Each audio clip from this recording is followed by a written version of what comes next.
And welcome to Hero Power. I am your host, Avantes, and as always, I'm joined by my co-hosts, Zeroshio. Hey, it's Dump Day! There you go. I clicked the wrong unmute. Matt at Arms. Hey, guess what day it is? It's It's Day! Dump Day. Dump Day. Oh, I love Dump Day. I spend, I do some of my best thinking on Dump Day. About, decks to build, guys. Decks to build. Come on now.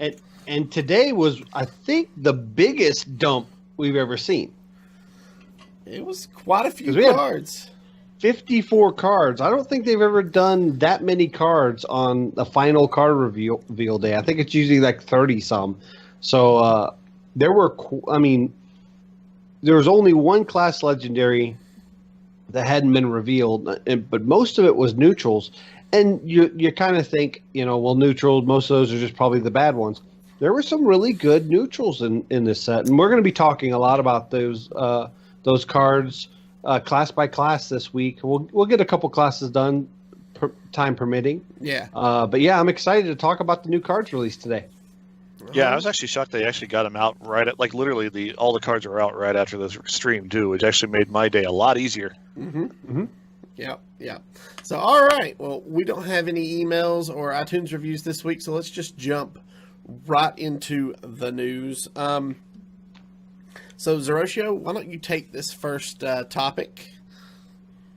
Okay, so a lot of people may have heard us talk about it last week on the show, but Avantes and I, Avantes was asked to work an event here in Knoxville, Tennessee, and he asked me to help him, which usually means he does all the work and I stand around and act like I'm doing stuff. But no, not this time. He actually had me doing work, unpaid, might I add. I stood around and did nothing this time. It was great.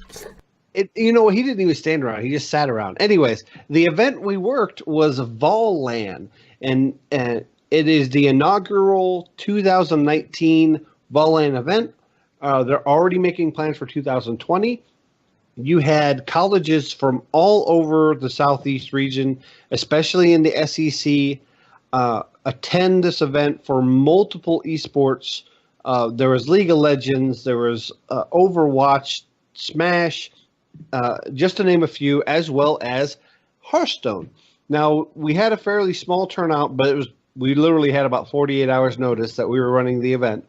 So we plan to have more next time. But you come out, you pay your entry fee, and most of the games is around $15, and 100% of the entry fees go back out to prizes. So first, second, and third place got cash prizes, and our winner was a close friend of ours and Eternal streamer who also has played Hearthstone in the past fairly competitively, Bassoon Buffoon. He ended up taking the whole series, with second place taken by Sharkbait, a young freshman in high school who this was his first tournament ever, let alone his first LAN. And he did exceptionally well. So I want to thank those guys as well as all the other competitors for coming out. And I cannot wait till next year.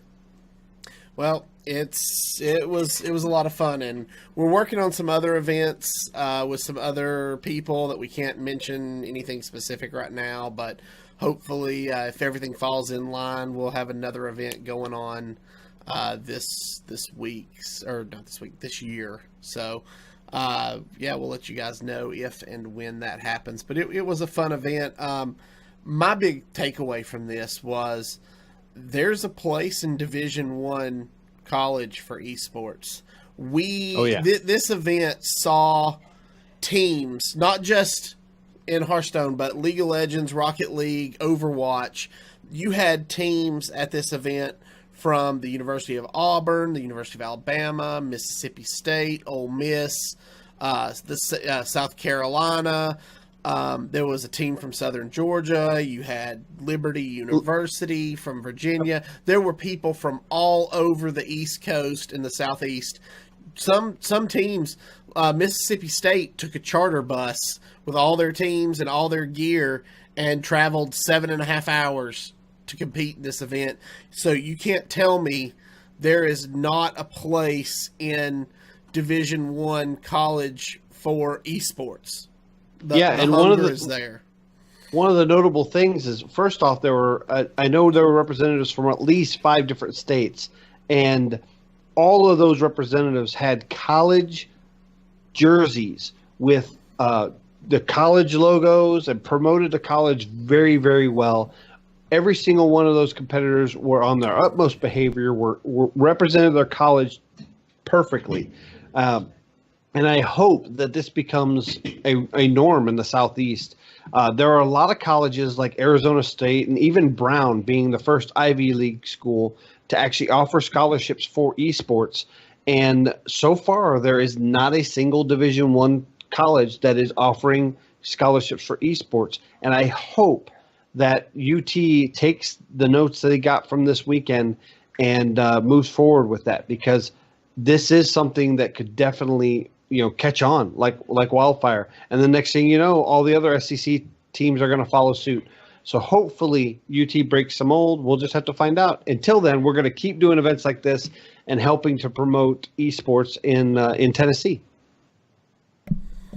All right. So that brings us, to our next point, where they announced today, I guess,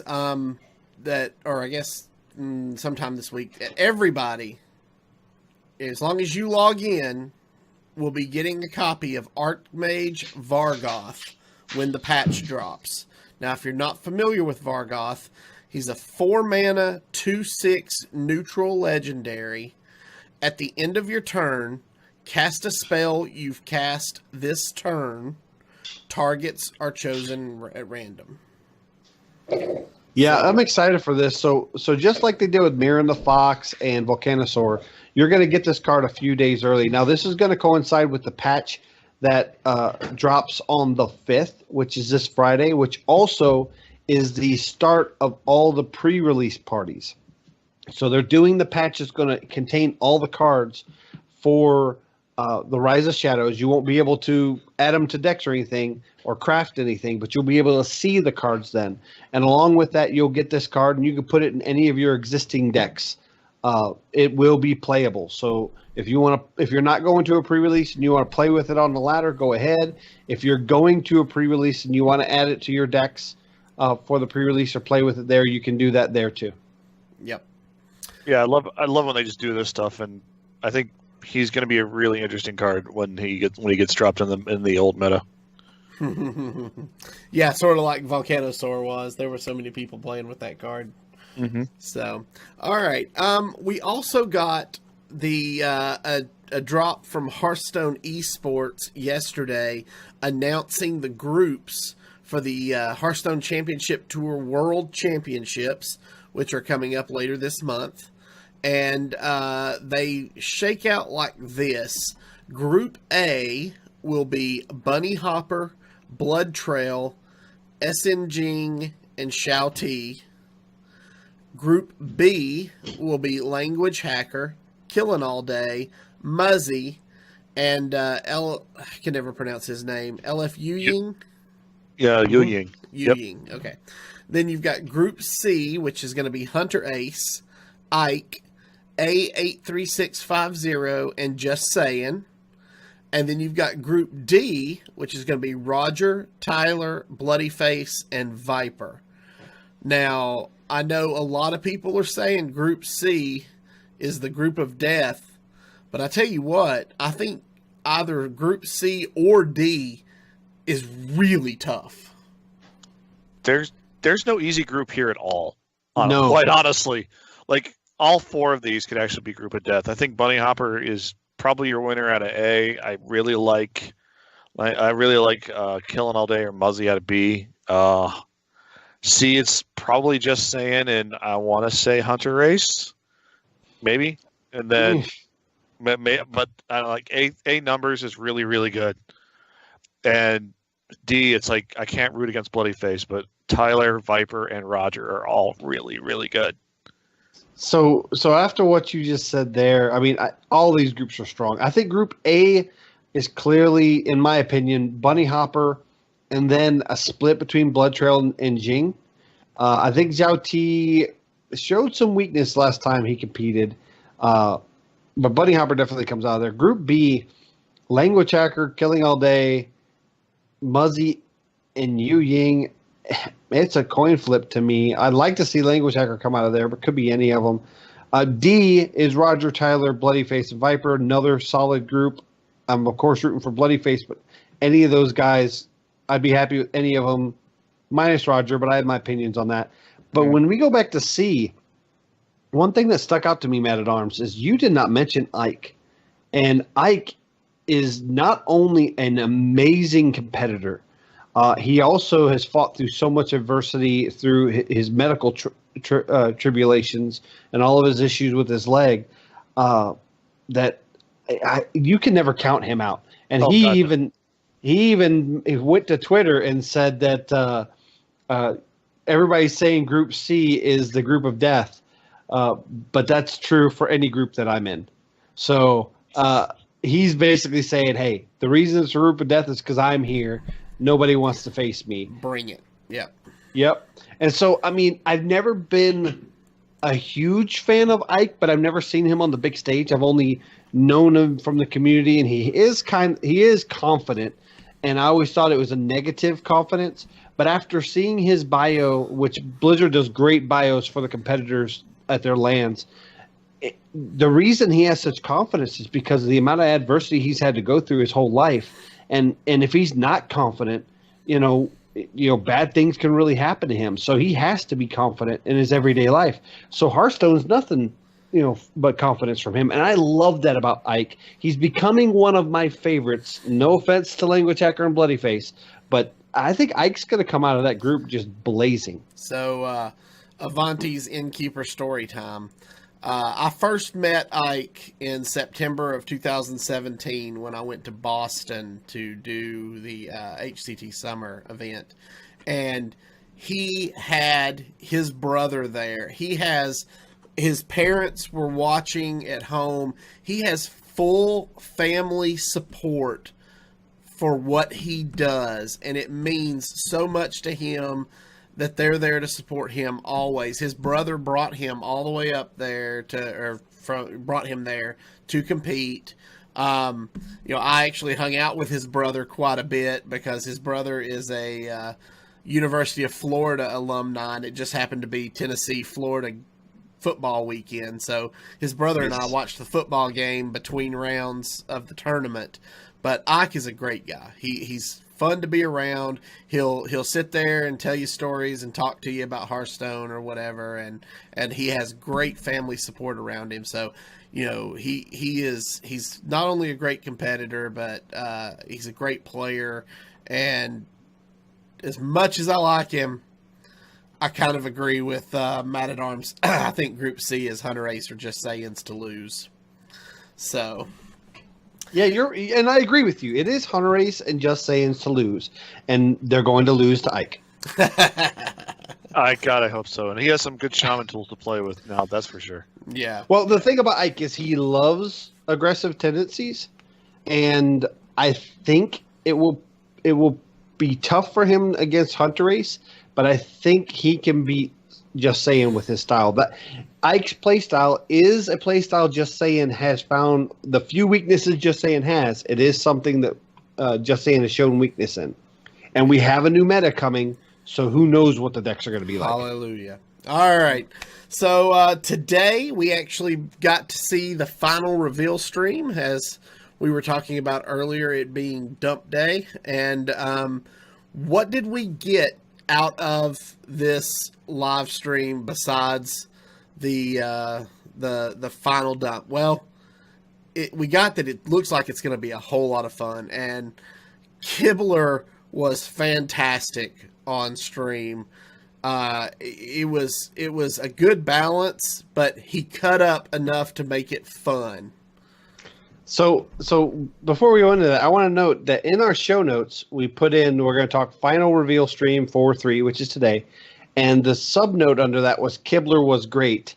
And this was put in before the stream even started this morning. So we knew that Kibler was going to be great. One thing that stood out to me, though, is the stream with Cora, one of the failings that I saw is you had 3 people talking constantly, and it ate up a lot of time. It caused a lot of roping. So this time, Chris Sierra did a great job hosting. He introduced Dean Ayala and Brian Kibler. They talked about hot points of the new set, and then they got right into the game. And he said, "I will let Brian and Dean take it over. Enjoy the play portion." And then he kept quiet. That was the best part. Until they were done. Until they were done with the play portion, and then went back to reveal the cards that were left to be revealed. He would take over the host duties. They talk a little bit of hot points, and then they go into the next game, and he'd get quiet again. This is just growing. It's not that I don't like Chris. I think Chris is great. He's a really good host. He's a good MC, but he, in the first stream, went outside of his box and wanted to be part of the play portion, and that's not his role. He stuck to his lane this time, and the stream was much better for it. So I commend Chris Sierra for the great job he did hosting, and of course Brian Kibler and Dean Ayala are just a match made in heaven. They've always worked well together, and there was no shy in that. There were no bug issues during the play portion. Chalky Keaton, also known as Chalky, brought it. He held no punches against Brian Kibler. They were going for the throat. They were not. Chalky was like, "You worry about showing cards. I'm going to worry about beating you." Yeah, this one went a whole lot smoother, and I think they learned a lot from the first one. And I think when they bring back, I hope they bring back Cora for the next time. Yes. And I think it's going to be a whole lot better, because I think a lot of what happened on the first one was just way too much cross talking between 2 other people, when it should have just been Cora and Peter Whalen. Yeah. And obviously the gameplay issues, and the fact they played like 2 more games they really didn't need to play as well. That was kind of weird. But I think this one was like exactly what they want to do, and they want to emulate in the future. So yeah, it went really well. And that's something I want to reiterate. The very first stream, I don't like playing fault, but if there's anybody's responsibility for that being not as good as it was not in Cora's hands. So she did a great job, and I hope they definitely bring her back in the future. And of course, I want to see Brian Kibler and other personalities like Regis Kilbin again. Yeah. So, all right, that brings us to a note we have here that if you guys listen to us regularly, then you will know that every expansion, Matt at Arms does a fantastic job of creating a card review spreadsheet for us. And that spreadsheet is now live and completely updated with all of the cards from Rise of Shadows. So there will be a link to that in our show notes. You can find that at heropowerhs.com. Click on the link. It'll open up a Google doc, or not a doc, but a Google sheet. And from there, all you need to do is put your name or your battle tag in a column, in an empty column at the top, and then go through and rate all the cards on a scale of 1 to 5, 1 to 6 if you feel like a card is way too OP. And there's a legend inside the sheet.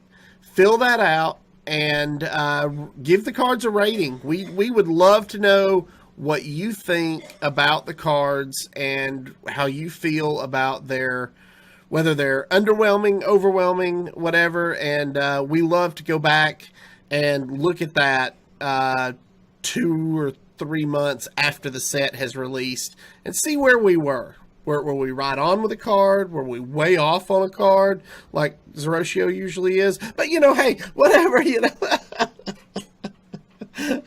Oh, yeah, I know. I just got to pick on you when I can. So, all right. So, Tavern Brawl this week. Randomodium. An encounter at the crossroads under a mana storm. Choose a class, get random cards. Each turn, your cards costs are randomized. Now, we've seen this before. Obviously, it's not it's not people's favorite because it is very, very, very random. However, the reward is a Rise of Shadows pack. This is the first pack of Rise of Shadows they're giving out as any kind of reward. If you're hoping for a standard pack, you're not going to get it this week, but you will get a pack that you'll be able to open when the set goes live on Tuesday, which is just 6 days away. All right. Well, that is going to bring us to this week's deck analysis. However, we are not playing a deck on the show this week. We are going to actually take a look at some of the cards using this rankings spreadsheet that Matt created for us. So, all right, Matt, I know you were really excited about the Druid class, so why don't you go ahead and start for us? Sure. So we're going to start. Well, I'll start with the legendary Keeper Saladris. 2 mana, 2/3. After you cast a choose one spell, add copies of both choices to your hand. This card's awesome. I think this card is really cool. Is a really cool design, and I think it's basically a strong, huge value card. And I think it's probably one of the strongest cards in the set, and I love it. So I gave it a 4. Yeah, I gave this card a 3. Not that I don't think it's really, really strong, but I think it's just a solid card in a good deck. I think it's going to be played in quite a few Druid decks. I don't think it's going to be a front runner legendary in those decks necessarily, but I think it's definitely going to be played in every deck. I actually gave it a 4 because I'm looking beyond standard for this card. I'm thinking craft this card and it immediately goes to wild and becomes super, super good. And that's why I gave it a 4 out of the 5 or 6 that we're ranking them at. But I really like this card a lot, and if I don't pull this, I will craft it at some point in the near future. And real quick, for our wild players, if you play this with Fandral, you will get both options out of the card Fandral, and then you will get both options in your hand. So you will get the benefit of both legendaries side by side. Mm-hmm. All right, next one up, 8 mana, 4/8, Taunt, Death Rattle, go dormant, restore 5 health, reactivate this minion. His name is Lucent Bark. It's a really cool mechanic. It's probably one of my favorite mechanics that they ever do is the dormant mechanic. However, I don't think Heal Druid is quite there yet, and I don't think in a deck that runs heal spells, this guy makes the cut. So I gave him a 2. I think he's fringe. Yeah, I think he's good, but I don't think he's that good. I gave him a 1. There's just not enough heal support for him. There might be in the next sets this year. I also gave him a 2. There is some synergy with him with the next card we're going to talk about. And there's also some synergy with the 1 mana spell that we'll talk about here in a little while. So I believe the synergy is there. I just don't know that he's going to see a lot of play unless you can find some way in Druid to cheat him out, which I don't know that there really is at this point other than traditional ramp. So yeah, I gave this guy a 2 as well. All right, next one up, 5 mana, 4/4, Epic, Crystal Stag, Rush, Battle Cry. If you're restored 5 health this game, summon a copy of this.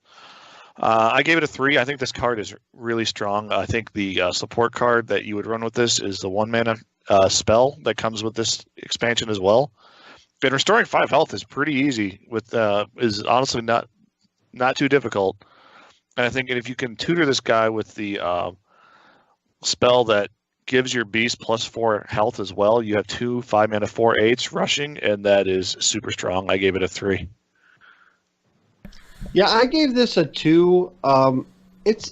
I still think that the heal Druid's not quite there, and for 5 mana, I would rather put a Druid of the Claw in my deck than the Crystal Stag, just for value, because I don't know where the heal is going to be at. Again, if we start seeing more healing, more consistent healing, then it's possible that there gets more value out of this card. I gave it a 3 again for the synergies that are coming. I like this card. I mean, 5 mana for the potential of 2 4/4s. That's just pretty good value. So that's where I stand with it. A 3. All right, next one up, Crystal Song Portal, 2 mana spell. It's an epic. Discover a Druid minion. If you have no minions, keep all 3. I rated this really low. I think specifically if your hand has no minions, keep all 3, not necessarily your deck. Yeah. So basically, I think this card doesn't really fit anywhere.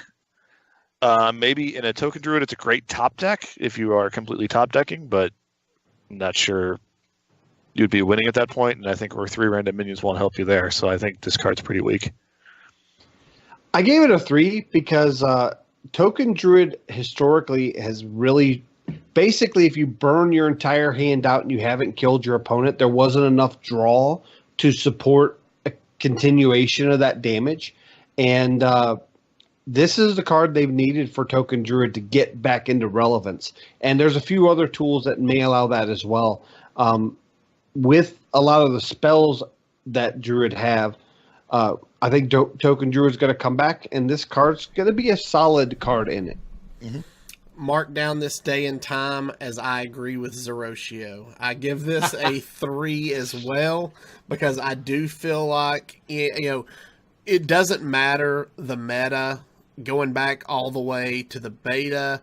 When you just had classic and basic, there was still Token Druid. Token Druid is one of those evergreen archetypes that's always seems to be there. And I feel like this card fits, as Matt at Arms had mentioned. If you are lot in your hand, you can play this, discover 3 minions, get 3 minions. It gives you just some more ammunition. I like this card because of that, and I gave it a 3. All right, next one up is going into the rares. 8 mana, Forest Aid. It's Twin Spell, which is the new mechanic. Summon the 5/2/2 Treants. I'm actually really high on this card. The fact that you can play the spell 4 times, eventually your opponent's going to run out of ways to clear it, and if you can stick one of them, Savage Roar wins you the game. I think this card is really strong.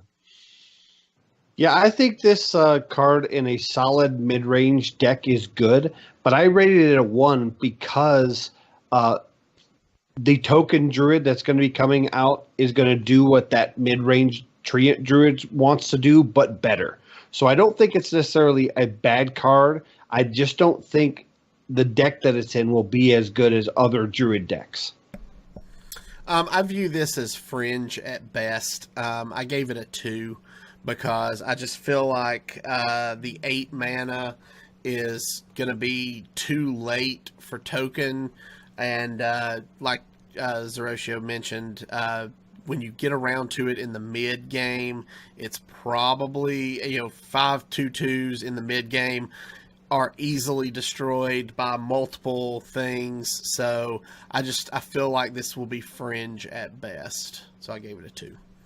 All right, next one up. Life Weaver, 3 mana, 2/5. Whenever you restore health, add a random Druid spell to your hand. I gave this as a fringe card. I think we'll see a lot of play early, but I think eventually I don't see it sticking around. I think it's a good card. I just don't think there's enough support for it in the current Druid right now. Yeah, I gave it a 1 for the same reason as before. I think the heal-based Druid, and when we talk about the class specifically at the end, I'll go into more detail on that. I think the heal-based Druid just isn't there and won't be this set. Yeah, I actually gave it a 3. I feel like this has the potential to be a decent support card. 3 mana for a 2/5. It has a pretty decent body on it, and then every time you heal, you get a random Druid spell. There are lots of strong lifesteal minions still in the meta, even after rotation, that will help to support this. Cheaty Anklebiter. Yeah, I like this card. And actually, as a support, the next one up, Dreamway Guardian, 2 mana, summon 2/1/2 Dryads with Lifesteal. I think this card is super good, and especially in a token druid build as well. This is why I gave the other card a 1 as well, because I think this card is just straight up better. You basically paid 2 mana for 2/1/2s with Firefly, and this is basically Firefly, but with Lifesteal, and you can also summon a token and Violent Teacher or any other summoning cards. This card is really good, and I think it's going to be super strong. Yeah, I gave it a 2. I was on the fence for a 3 because it does go in a token-based deck, but I'm not quite sure exactly where that lies and if 1/2s are going to be enough. I do think that this will be a good card. Right now it's fringe for me, but definitely I could elevate it to a 3, but I want to see how it works first.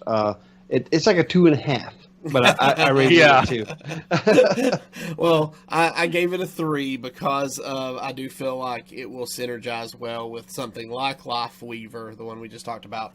And again, it's a 2 mana for 2/1/2 minions on the board. We saw how much Firefly dominated in the previous meta. It was in just about every deck. So I think, there is a precedent set for early game 1/2 minions, and these actually have lifesteal. So I like this card. All right, on down to the commons now. First one up, 1 mana Crystal Power. To choose one, deal 2 damage to a minion or restore 5 health.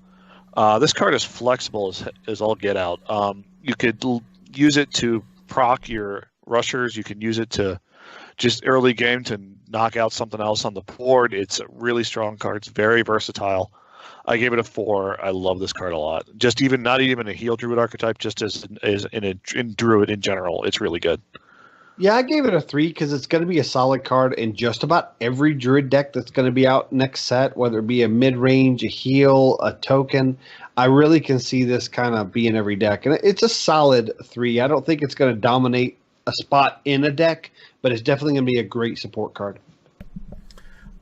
This reminds me of some of the Druid choose ones that we've seen in previous sets that did dominate a spot, and I feel like this is in that same category. So I gave it a 4 because I do feel like it will command a spot because there are so many other things it synergizes with.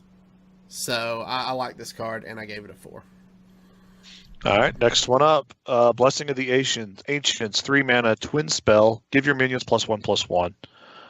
I really like this card a lot. It reminds me a lot of Mark of the Lotus, but actually a little bit more expensive, which tells you how broken Mark of the Lotus was. You're paying basically 2 mana for a twin spell, but I think that's worth it. I think this card is super good, especially in Token Druid, obviously. Yeah, I gave this a 4 myself. It goes in a lot of druids, and on top of just going in most of those decks, as well as token, which I think will be the best, it's going to be the spell you want to pull off Discover Spell synergies with any of the Discover Spell cards in Druid. You're going to want this card most of the time. I'm really behind this one. This is a solid 4 for me. I also gave this card a 4 specifically because anytime you have a buff all like this, the fact that it has Twin Spell and you can cast it again just makes it that much better.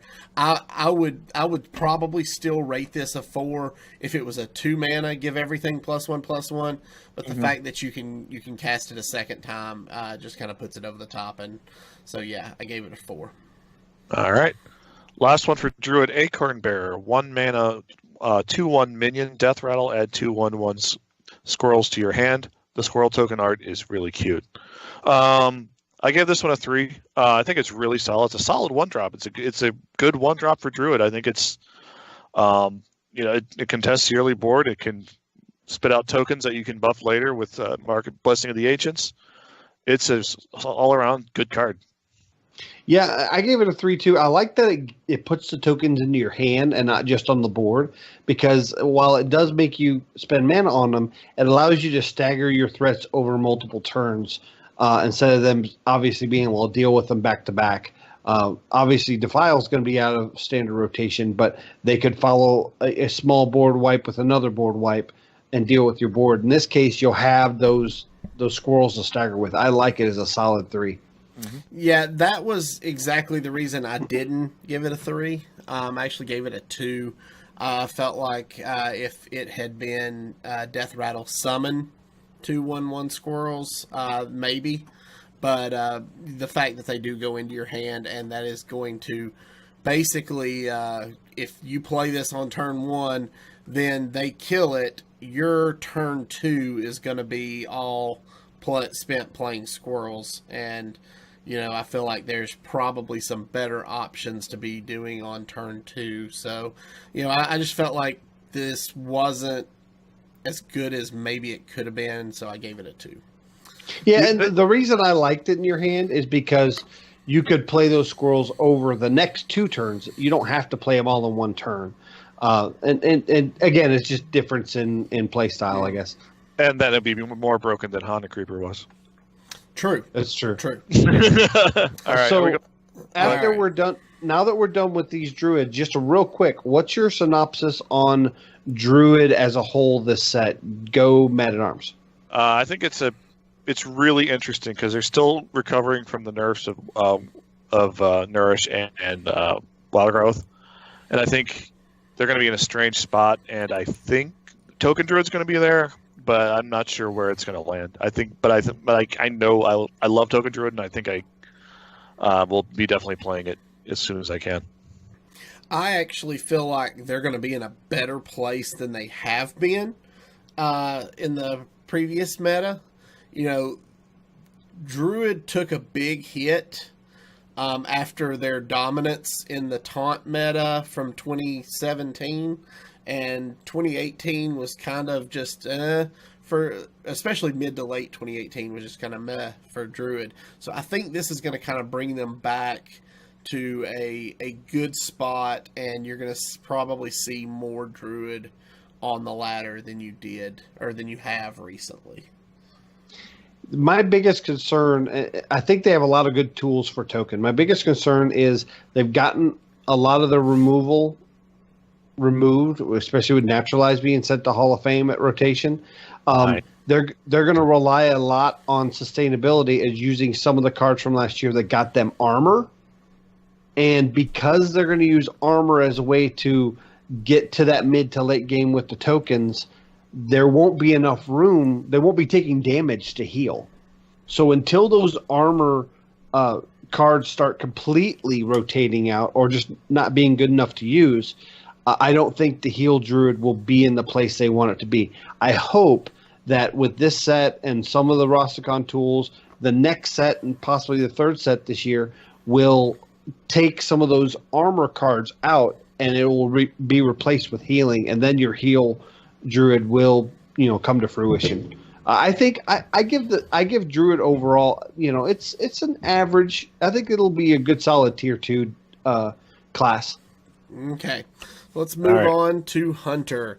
So first up, we have the Oblivion. So this is a 6 mana 3/4 Death Rattle. Summon a mech from your hand and trigger its Death Rattle. So, Man-at-Arms, what do you think? I think this card's pretty weak. You can get some really explosive turns with this, and on turn 8 with this and Fireworks Tech. But honestly, I think it's way too slow, and I don't think there's enough support for it to actually do too much. So I'm giving it a 2 because it's weak and kind of fringe. Yeah, I gave it a 1 because to make this work, you'll have to put a lot of Death Rattles in, and you'll have to put a lot of bad Death Rattles in your deck. If you only put good Death Rattles, it's not likely you even have those in your hand. So there's not enough tools to make it good. Okay, I also gave it a 2 because I don't feel like the mana to ability ratio is there. There are some okay Hunter mechs, but they're in Wild. And, I mean, outside of the Spider Bomb, Is that what it's called? The one that Yeah. explodes when Yes. it comes into play? Yeah. So, I mean, yeah, other than that, you're just kind of dealing with some middling hunter mechs. So, yeah, I gave this a 2 as well. Yeah. Go ahead. Clarification as well on this card: it will summon any mech out of your hand, not just a Death Rattle mech. So, like, you can get Ziliax out of it, but still, that's still not great. Okay. Next up, we have Varisa Windrunner. She's a 7-mana 5/6 with a battle cry. Equip Thoradal, the Star's Fury. So, Thoradal, for those of you who may not be familiar, is a 3-mana 2/3 weapon. After your hero attacks, gains spell damage +2 this turn. Matt at Arms, we'll start with you.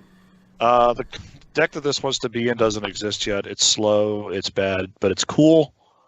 I wanted to give it a 1, but I think it's cool enough to, like, and there's some stuff, broken stuff. Duin can do it with it in Wild, so I'm giving it a 2. Yeah, I gave it a 1, but we saw some tools from the final release today, reveals today, and it might be good enough to be a solid 2. I think there may be a deck that this can work in. I'm sorry, I didn't give it a 1. I gave it a 2. I think it is a solid 2. I don't think the deck's going to be quite there yet, but there are some tools that can allow it to work. So I did go ahead and upgrade that score to a 2. Who knows? It might get better with future sets. Yeah, I actually gave it a 3. So you're getting a 5/6 body and a 2/3 weapon that grants spell power. Now, something to keep in mind is the spell power effect does affect some of your abilities, like or some of your spells, like kill command and things. So it can give you that extra reach you need to finish somebody off. And, that's a 10-mana turn. So, Oh, yeah. there you go. So I gave it a 3. Again, I do agree with the guys that I think this will be better later in the year, because one of the things Blizzard has said is they want all 3 sets over the course of the year to kind of flow together.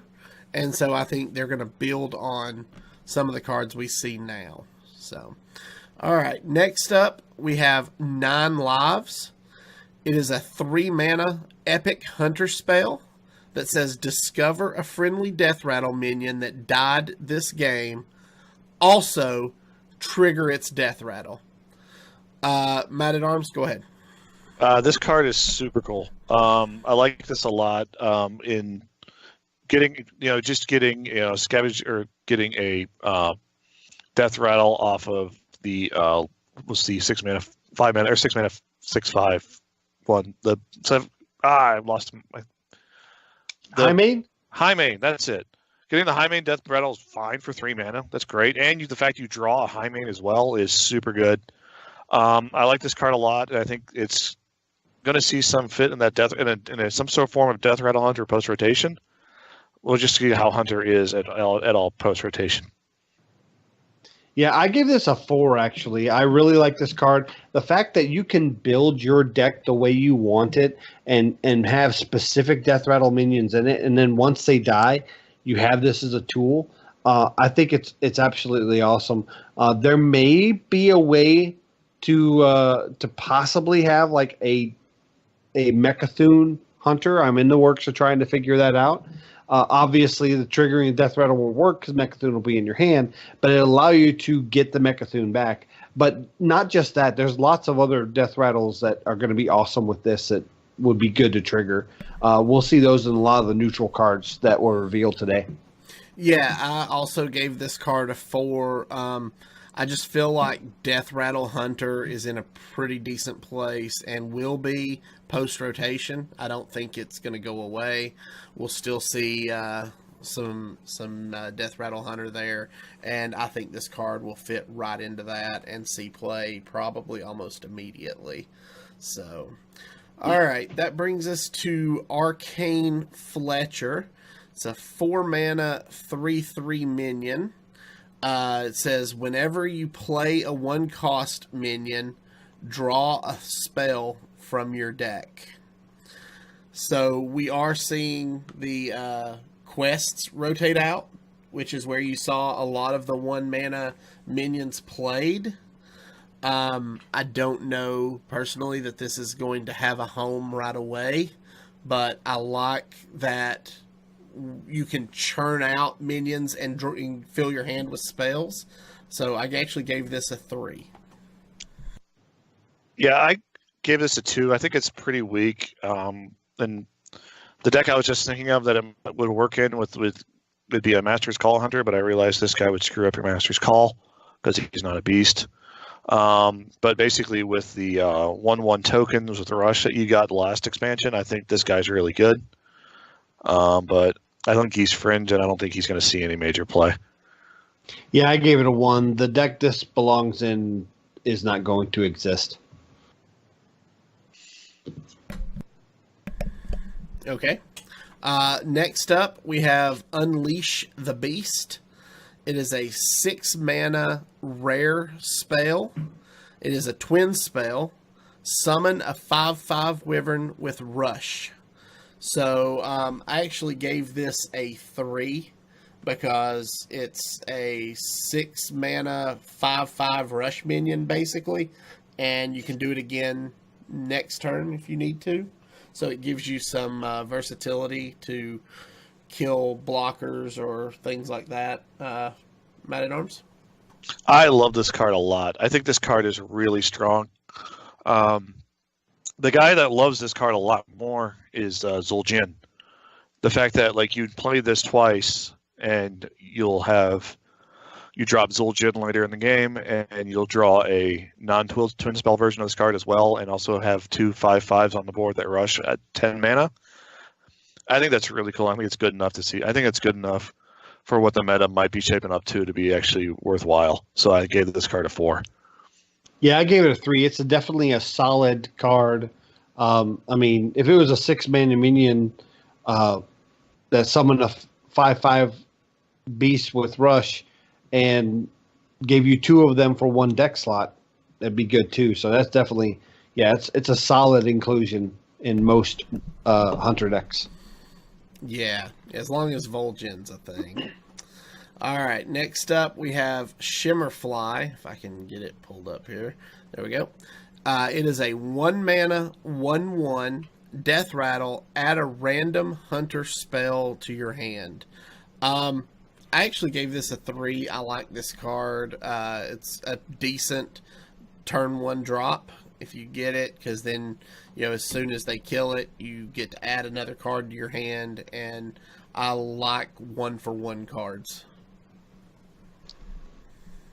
Yeah, I'm in the same boat as well. I think this card's solid, is super solid, and the hunter spells aren't that terrible. I mean, the worst you could get is like probably a secret that does nothing, but it's still a secret, and they still have to play around it. I think this card's really solid, and I think it goes in a mid-range hunter. Yeah, I gave this a 3 as well. It's solid. Hunter spells are good right now. That's right. All right, so next up we have Hunting Party. It's a 5-mana rare spell. Copy all beasts in your hand. I gave it a 2. I'm not a big fan of this card, but you know, this is, as Matt had said earlier, you know, the other card was something Vol'jin was going to like. I don't see this card synergizing well with Vol'jin, just because, you know, when you play Vol'jin, chances of you having beasts in your hand are going to be very low. So I just don't see this card getting a lot of play right now. If I could give this card a 0, I would. It's bad. Yeah, I gave it a 1. It's bad. Okay. Next up, we have a common spell. 4 mana, Marked Shot. Deal 4 damage to a minion. Discover a spell. I like this card. As Zeroshio said a little while ago, there's some really good hunter spells right now. And 4 mana to deal 4 damage targeted. I gave it a 3. Yeah, I gave this a 2. I don't think it's that good. The thing that it was competing with, and it was OP, but it was still really good. Was Flanking Strike, and this does kind of like, because Flanking Strike was so good because it left a beast behind. This discovers a spell is good, but I don't think it's that great. As good as it can be, or could have been. Could be wrong, but I gave it a 2. I think it's pretty fringe. Yeah, I gave it a 3. I think it's solid. You could discover another marked shot, and keep that train going. All right. Yep. All right. Next up, we have Rapid Fire. It's a 1 mana twin spell, deal 1 damage. I like this because you could deal the damage to anything. It doesn't have to be a minion. It could be the opposing hero, and 2 mana for 2 damage. You know, I like this card a lot. I think it'll see quite a bit of play. I gave it a 4. Yeah, I just realized this can go face. I think I like this card a lot, and it really works with Verisa. But like I said, I don't think the deck that runs her is there yet. But I'm pretty sure this card would go in it. Yeah, I gave it a 3. I want to give it a 4. I'm not sure the deck's there either. I think there might be some ways to cheat out of Malagos, have Varisa's weapon, and use these as well as maybe some kill commands to do some crazy burst damage. Again, I don't think that deck's quite there yet, but it might be. So we'll just have to see. But it's definitely a solid 3, almost a 4. Yep. All right, and the last Hunter card is Ursatron. It's a 3 mana, 3/3 mech, Death Rattle, draw a mech from your deck. Does this have a home right now? I don't know. Would it be cool to have this die and allow you to draw Ziliax? Absolutely. I gave it a 3. Yeah, it's a solid card. I give it a 3 as well. I think, pulling Ziliax out of your deck or pulling out any other mechs, like say like a if you're running that Death Rattle mech deck, it's say like the Mech Whelp as well is really good. I think it's a solid toolbox card, and I like it. It's a 3.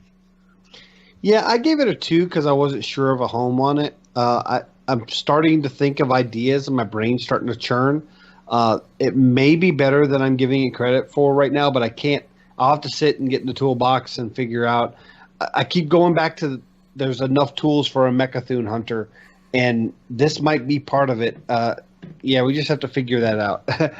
So now that we've talked about all of the Hunter, where do we think Hunter is sitting with this set? I think mid-range Hunter will be fine. Mid-range Hunter really doesn't lose. It loses a good amount, but doesn't lose that much. So it'll be there. There's some really good toolbox cards in this set, and I think Hunter will be just fine. Vol'jin is still a thing. As long as Vol'jin is still a thing, I think Hunter will be okay. Vol'jin is not a thing because he's in Wild. Zul'jin, however. Zul'jin, yeah, that's what I mean. is a thing. Zul'jin is still a thing. I was going to correct you earlier, but, I'm always right, so it's all right. Here's the thing, is Hunter is losing Death Rattle Hunter mainly in its current incarnation with cubes because it's going away. Spell Hunters, for the most part, going away. It might be a new incarnation with Zul'jin. Mid-range Hunter is the only thing really staying, and it's losing some tools, but not a lot. But I don't think it's going to stack up to the decks that are there. I think Hunter's going to drop a little bit. Mid-range will still be strong, but it might be its only tier 1 option. So do we have time to try to knock out Mage? Yeah, let's go ahead and talk about Mage real quick. All right. Zerosho, you want to take this one? Yeah, the first one is we're going to start with legendaries. We have Caligos. It is a legendary dragon, 10 mana, 4/12. Your first spell each turn costs 0. Battlecry, discover a spell. This is a solid card. A lot of people are rating this like 5 stars. I don't think it's quite a 5-star card. Some of the cards around it in that deck are, but I think it's an include in most Mage decks. I gave it a 3. Yeah, I gave it a 3 as well. A lot of the spells I gave Mage this expansion were cheap, dinky little spells that reduce the pool a little bit. So so it makes Caligos a little bit worse. But I think you do want to play. I think in a value late game mage deck, this guy is an auto include. So I give him a 3, might be a 4. I actually felt like he was a 4. I really like this card a lot because of just the amount of value that you get out of him. Yes, he's 10 mana, but the first spell you cast after you play him is 0. Plus, you get to discover a spell when he comes into play. So, the amount of value alone makes him a 4. I don't quite think he's a 5. I think he's close. You guys earlier alluded to a half. If I were to give a card a half, it would be, I would give this one a 4.5. But I feel like he is a solid 4. All right, so next one we have, and one of my favorite characters in all of World of Warcraft lore, is Khadgar. He's a 2-mana 2/2 mage minion. Your cards that summon minions summon twice as many. This card, I love that it's so low costed. I like that some of these iconic legendaries aren't just big 8, 9, 10 cost minions. A nice 2-mana minion allows you to do lots of things. He's a solid 4, maybe 4.5. I want to make him a 5, but I think he needs too many other tools. But yeah, Khadgar, he's going to make a bunch of new archetypes for Mage, and that's what Mage needs right now. Yeah, all those tools and what he needs, his support was what he needs, is why I gave him a 3. I love this card a lot. He reminds me of the other 2-mana legendary Archmage Arugel, where he kind of like you draw duplicates of minions in your mage. But I don't think the deck is there. There's a spell later that I really, really like that I think that Khadgar will be amazing with. But I don't think he's there yet, but I think he will get better. So I give him like a 3, 3.5. This is the first card in this set I felt like was really, really strong. The fact that it is just 2 mana and can combo with just about anything in the game that gives you the option to summon makes it really strong. And I actually gave this a 5. It's the first card in this set I've given a 5 to. And again, it's just because of his mana cost and his ability and the options that are available game-wide. Oh yeah. So going into the epics, we have a 8-cost epic mage spell, Power of Creation. Discover a 6-cost minion, summon 2 copies of it. This card's a 4 for me. I think it's super powerful. Coupled with Khadgar, it's ridiculous value. 6-cost minions, for the most part, and so far this set hasn't devalued it. 6-cost minions have some of the strongest minions in that mana slot. I think this card is ridiculously good, and it's going to create that new summoner mage that I think is going to dominate the meta. I kind of disagree with you there. I think that this card is actually way too slow for that summoner mage and the kind of a tempo summoner mage that they're kind of going for, it looks like. I think this card is good off of a random effect, but I think I think I'd rather discover this card rather than put it in a deck. I just don't see. Actually, looking at the 6-cost minions that they've added, none of them are that great. So I think that's what kind of drove this down to a 2 for me. I actually gave this a 3. I kind of agree with Matt that this would be a great discover card, but I don't know. It just feels like at 8, it's a little high. Yes, it does have insane value with Khadgar, but it just feels like it may be that's a turn 10 play, and at that point, if you're not on your back, if you're still in it at 10, I don't know that this may turn the tide enough for you to go that route. So I gave it a 3. And I would agree that the summoner tempo mage it definitely isn't great in, but I'm looking at a summoner more control style mage, and in that deck I think it's definitely a 4. That's just me arguing my point. All right. Okay, going on to the next epic. It is a 2-cost elemental minion, 2/2 battle cry. For each spell you've cast this turn, add a random mage spell to your hand. It's called Mana Cyclone. I think I gave this a 2.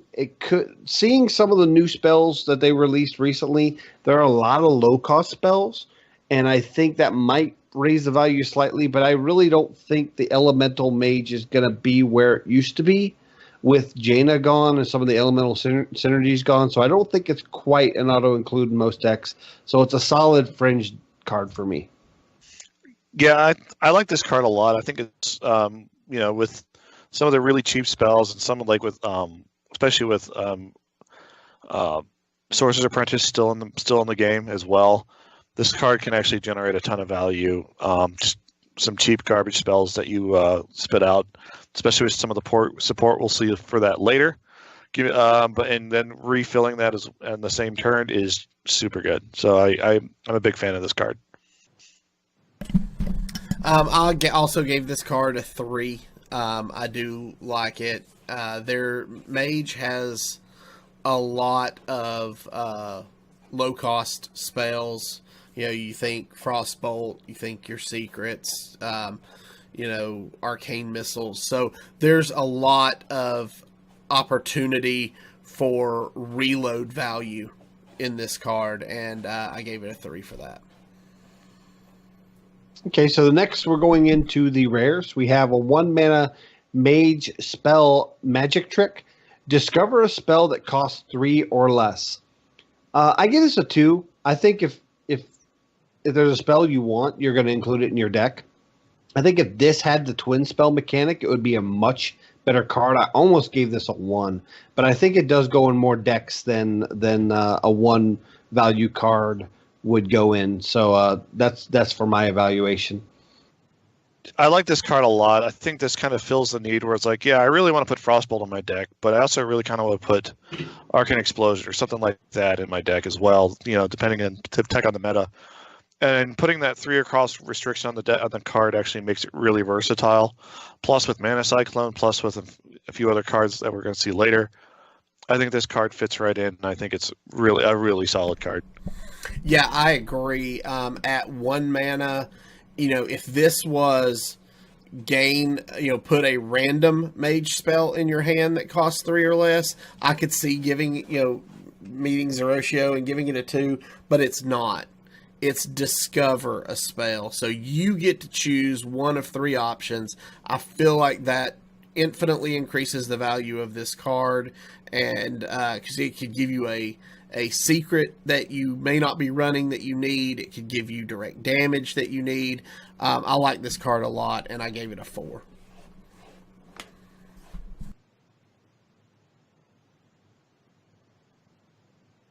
think you're muted. Actually, I think Zeroshio may be frozen. Oh. Doesn't look like he's moving. Okay. So, all right. I will go ahead and go on to the next card. It is Conjurer's Calling. It is a 3-mana rare spell. It's a twin spell. Destroy a minion. Summon 2 minions of the same cost to replace it. Are you back, Zeroshio? No, he left. All right. So, Matt at Arms, what are your thoughts on Conjurer's Calling? I like this card a lot. Hold on one second. Let me get to the right page. This card can be a removal in a pinch, but where this card shines is when you're summoning your bigger minions, or you're running like Jan'alai the Dragonhawk or something like that, where you can hit this with your Jan'alai and resummon a 7-cost minion in its place, or 2 of them as well. And plus you throw it in there with Khadgar, it can get pretty gross. And I think the fact that it's 3 mana double effigy and it's a twin spell, I think this card is outstanding. Okay. Zeroshio's back with us now. What are your thoughts on Conjurer's Calling? I'm glad I made it back because I love this card. Sorry, Skype problems. Yeah, I hate Skype. Conjurer's Calling is ridiculous. I gave this card a 5. I think that it has so versatile. I've had a lot of people tell me You don't want to give your opponent a minion when you remove one of theirs. No, you'd use this on your minions. You like Men at Arms mentioned with Jan'alai. Also, if you play this with Khadgar, you can fit in a 5-cost minion that might have a good battle cry, but is overcosted for its stats, and then play Conjurer's Calling on it, and now you get 4 5-cost minions. Yeah, I think this card is ridiculous. I'm on the verge of giving it a 6, thinking it might actually get nerfed. I think there may be ways to break this, that they might change it to destroy an enemy minion, which would kill the card. Yeah, I actually wasn't as high on it at the start. I actually gave it a 3 out of the box because, I was thinking about that. Why would I ever want to cast this on an opponent's minion?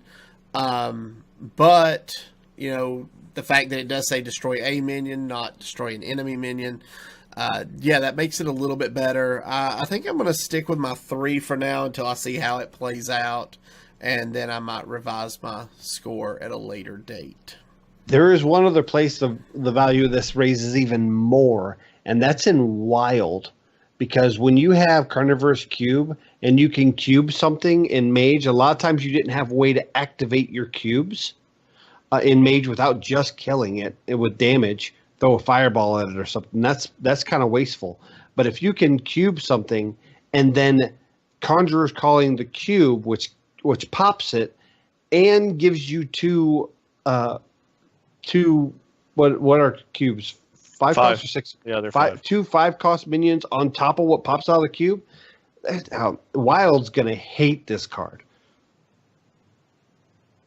Yeah. All right.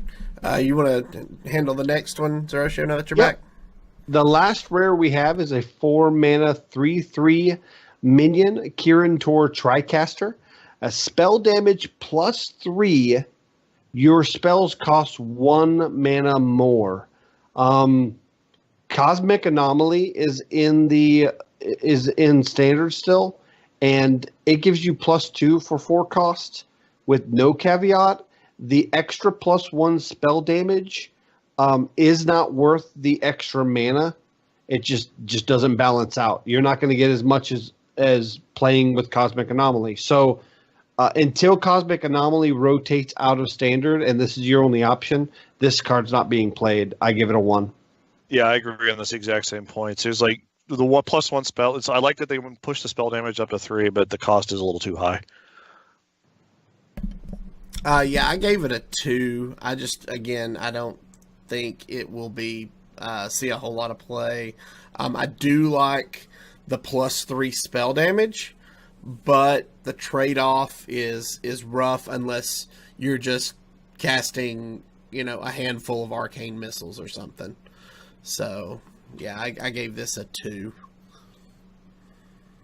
All right, so the next card is Messenger Raven. It's our first common. It's a 3-mana 3/2 beast. Battlecry, discover a mage minion. I think 3-mana 3/2 is a good stat line. I gave this a 4 because you're discovering a mage minion, and inherently mage minions are good. They're very synergistic with most of the mage decks that you're gonna run. So I think this is an auto occlude.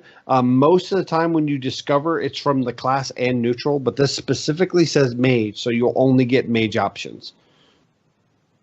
Yeah, I gave this a 3. I think it's pretty solid. I don't think it's world breaking, but I do think it's pretty. It's very solid. I look forward to just throwing this in day one and seeing what it can do. I actually gave it a 4 because it is mage-specific minions. I like it a lot, and I think it will see quite a bit of play. So the next common is a 1-mana mage spell, Ray of Frost. It has Twin Spell and reads freeze a minion. If it's already frozen, deal 2 damage to it. I gave this a 2.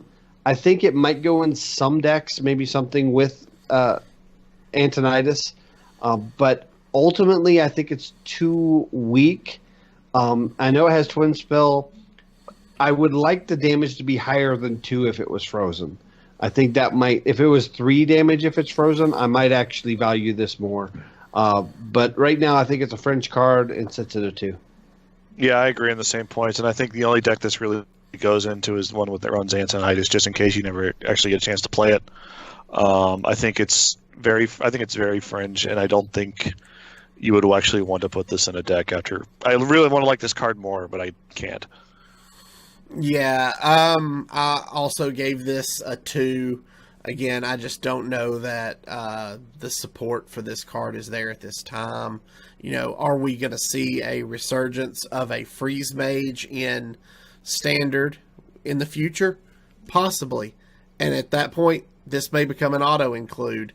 But as of right now, I just don't think the deck for it is there. All right, the last card we have for Mage is the 2-mana 1/3 Beast, Magic Dart Frog. After you cast a spell, deal 1 damage to a random enemy minion.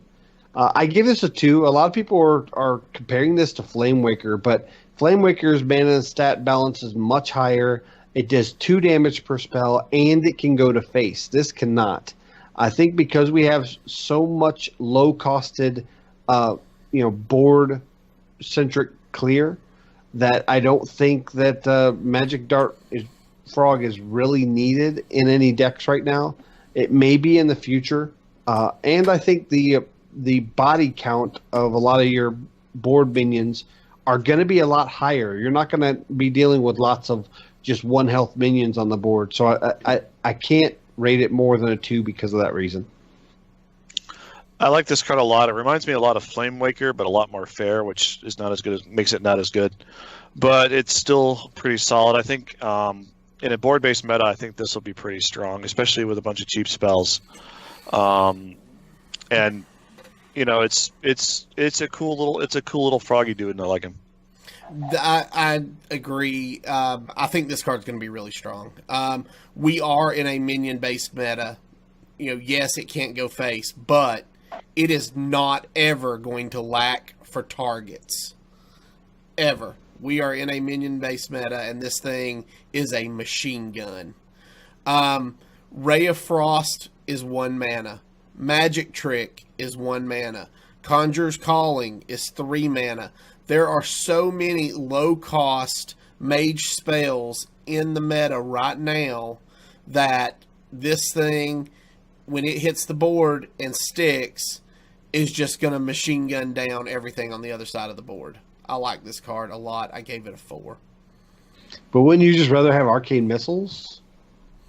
Well, you can run this with Arcane Missiles. Yeah, run this with Arcane Missiles, and it's an additional point of damage. Come on. I one thing that would make me like this more is if the damage on our Magic Dart Frog got boosted by spell damage. That'd be cool. To me, that would make it a definitely solid 3. Yeah. All right. So that's going to that's where we're going to stop this week. Next week we'll do another. We'll review another 3 classes, and then we'll do the last 3 the week after that. So make sure you continue to join us. We're going to wrap it up for this week. So if you have any questions or comments about the show, please email us at heropowerpodcast@gmail.com. If you have any questions about cards that we talked about, let us know as well. Please hit that subscribe button below on YouTube if you haven't done so already, and give us a follow on Twitch to be alerted when we go live. For more details about our Patreon, you can check that out at patreon.com/heropower. Until next week, good gaming. And don't forget to use your hero power. Go Power Rangers. Nice.